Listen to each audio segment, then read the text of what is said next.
In this video, we pick up where we left off in our discussion of Huckel molecular orbital theory, where we use capabilities of MathCAD to determine the energy level structure of 1,3-butadiene.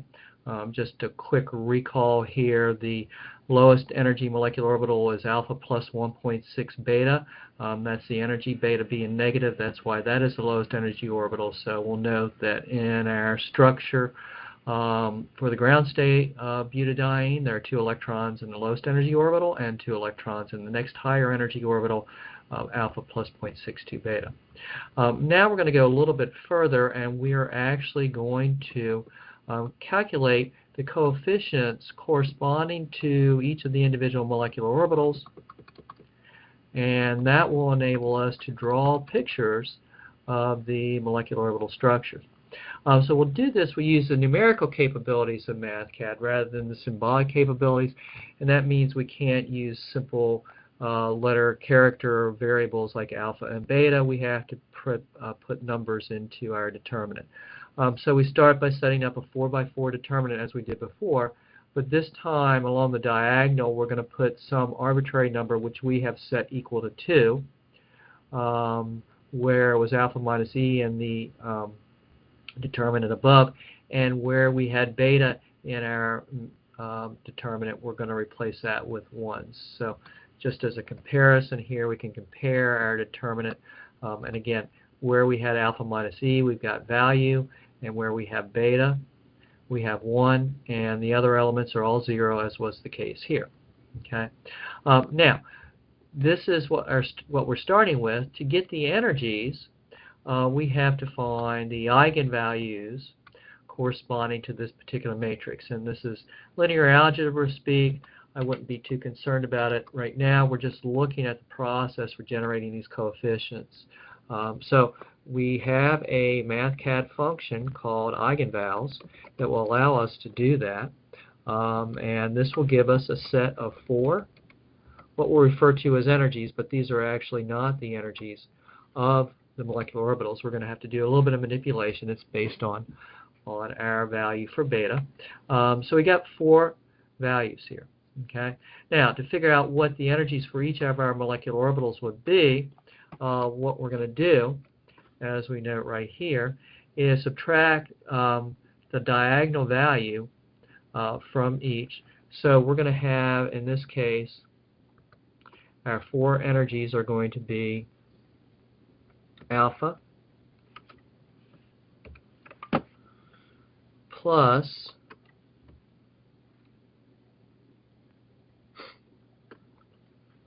our energy minus value, and when we do that symbolically, we get this set of energies. If we want to get floating point values just to compare with what we got before, we'll do the float here. That's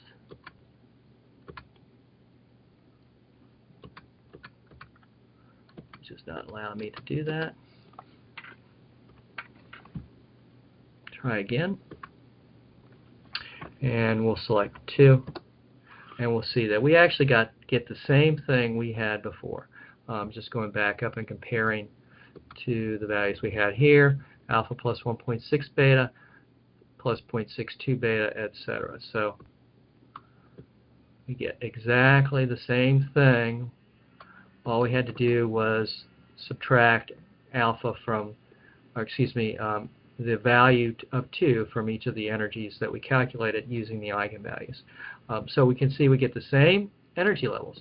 Now, what we really want to be able to do here, though, the reason we set out to do this was to determine the coefficients corresponding to that linear combination of 4 2p orbitals to generate our 4 molecular orbitals. And to do that, we use what's called the eigenvex function. And so we're going to do that, and we get a 4x4 matrix from this. All right, so what does this mean? Well, what this represents then is each column represents the coefficients corresponding to a particular energy. So, for example, this first column here shows coefficients of 0.372, negative 0.602, 0.602, and negative 0.372, corresponding to this energy that we got right here, okay, at 0.382. All right, so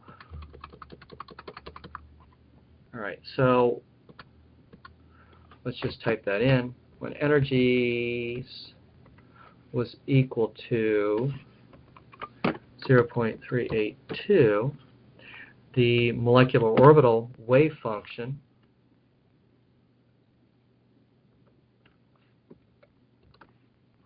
could be written as 0.372 times the 2p orbital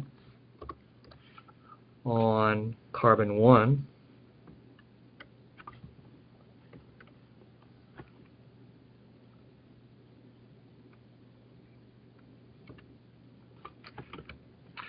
plus,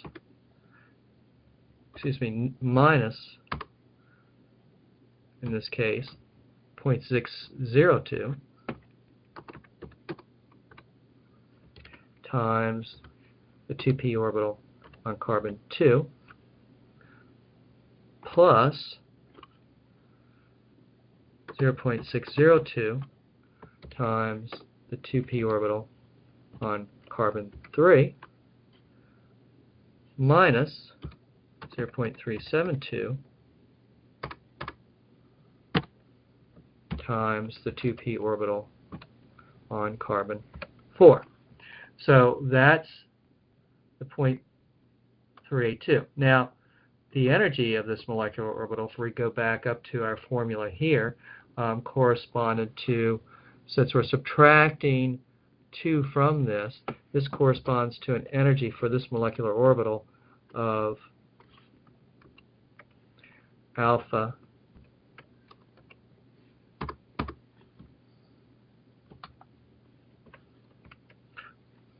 minus 1.6 beta.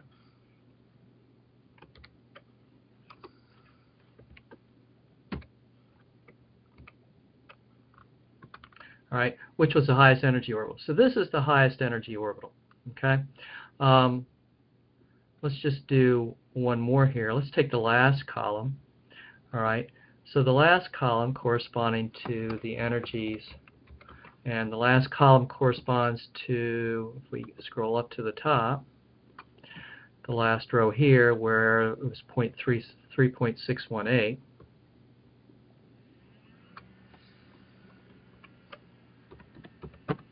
I hope you can see that relationship. Let's just go back to, again, this last column will correspond to this energy. The second column here will correspond to the second energy here. And let's just actually bring that down.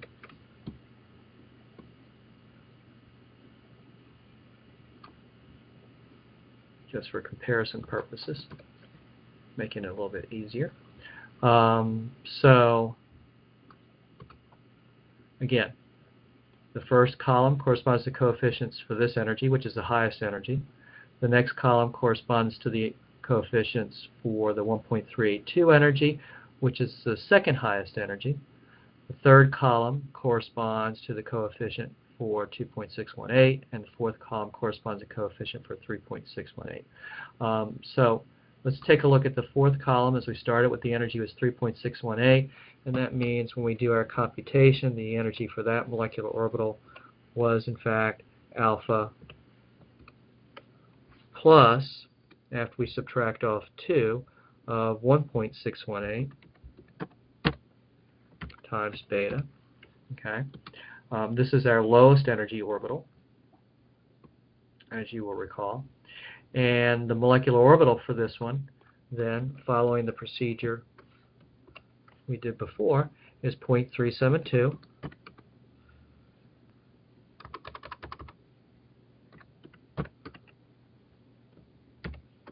times 2p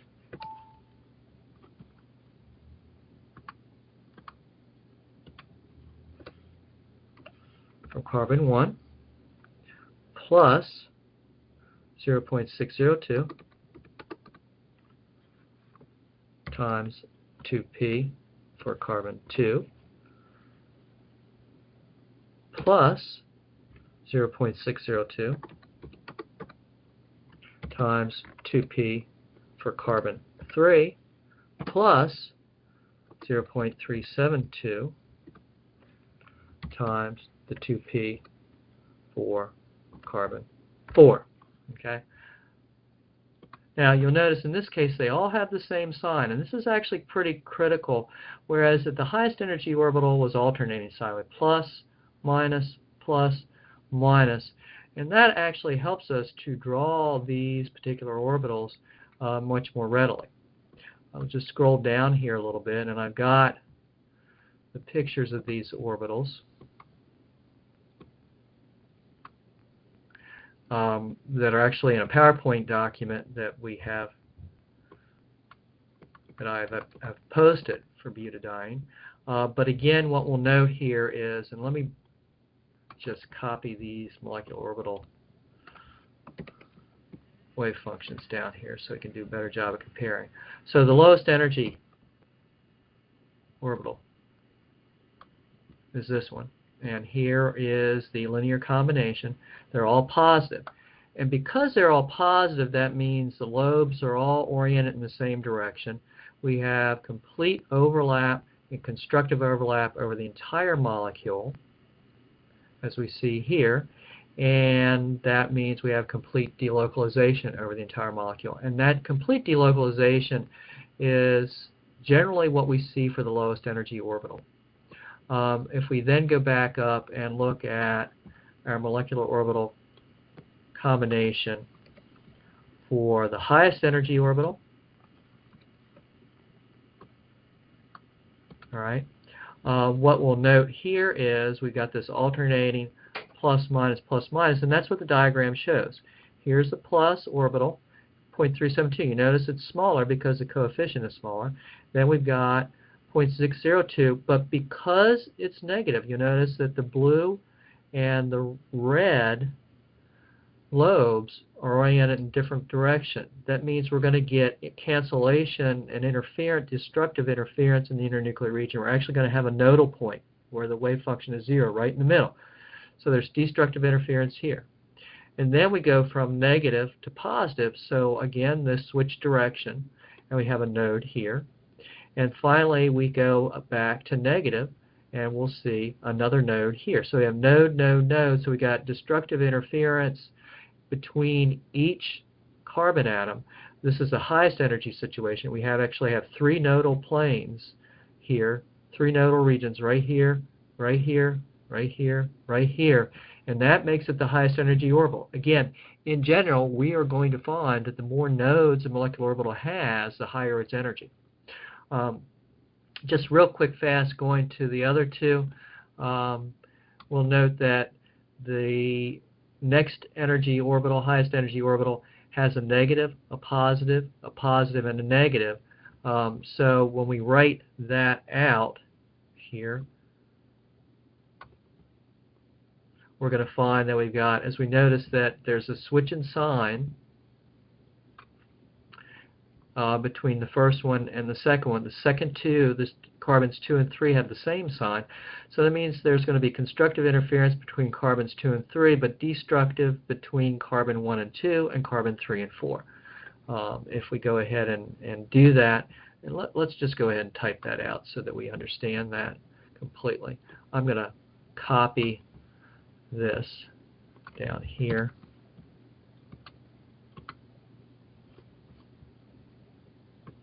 So that we can do a better job of comparing. And just to write out this molecular orbital now. For the second one is negative 0.602 times 2p from carbon 1 plus 0.372 times 2p from carbon 2 plus 0.372 times 2p for carbon 3 minus 0.602 times 2p for carbon 4.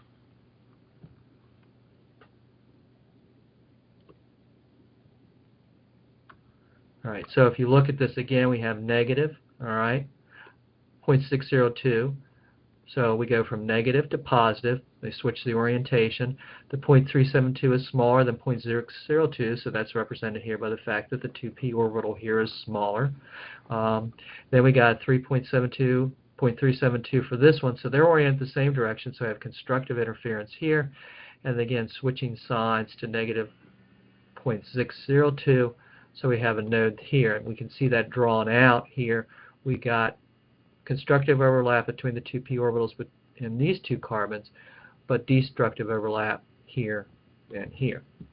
And then in the second lowest orbital, which is also a bonding orbital, writing that out as before, we've got, in this case, negative 0.602 times 2p on carbon 1. And negative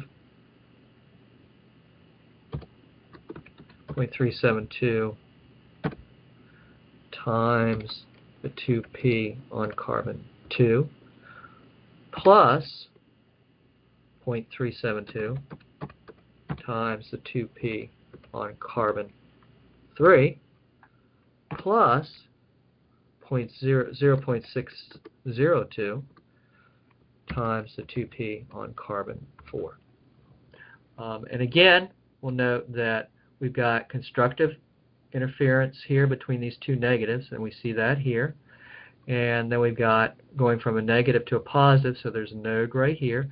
And then we've got constructive interference between these two, which are both positive coefficients, carbons 3 and 4 in that circumstance. So again, we see over here in this diagram, constructive interference here, constructive interference here with a node between the two.